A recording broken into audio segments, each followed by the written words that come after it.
तो स्वागत है दोस्तों। आज की वीडियो उन लोगों के लिए जो लोग कुछ इस तरह की फ़ोटो एडिट करते हैं और वो लोग जो थंबनेल बनाते हैं। तो आज मैं आपको बताने वाला हूँ कि आप अपने फ़ोटो का बैकग्राउंड कैसे हटा सकते हैं।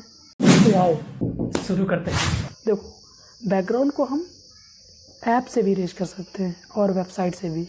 और अगर मेरी मानो तो ऐप डाउनलोड कर लो जो कि सिर्फ 2.3 MB का है, क्योंकि अगर आप अपनी फ़ोटो को ऐप से करोगे तो आपकी इमेज जो है वो एकदम फुल HD में डाउनलोड होगी, यानी इमेज क्वालिटी फुल रहेगी। और वेबसाइट से करोगे तो क्वालिटी घट जाएगी। आप वेबसाइट से भी कर सकते हो पर उसमें साइन अप करना पड़ेगा, तब बात तो एक ही होगी ना। वेबसाइट में साइन अप करना पड़ेगा एंड ऐप में भी, एंड वेबसाइट में आपको बार बार जाकर उसको करना पड़ेगा। जितने बार आपको नई फ़ोटो करनी होगी उतने बार जाना पड़ेगा, एंड ऐप में आपका डायरेक्ट रहेगा। तो अब मैं आपको उस वेबसाइट का नाम बताता हूँ जिसका नाम है remove.pg। रुको, अभी आपको पता तो लग गया, बट करना कैसे ये तो पहले सुन लो।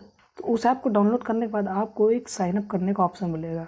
उसके बाद साइनअप कर लेना एंड फिर वहाँ पे इस तरह के जो आपको दिख रहा है इस तरह का ऑप्शन आएगा। एंड सो आई होप आपको वीडियो काफ़ी अच्छी लगी। वीडियो अच्छी लगी तो ये करो। बाय।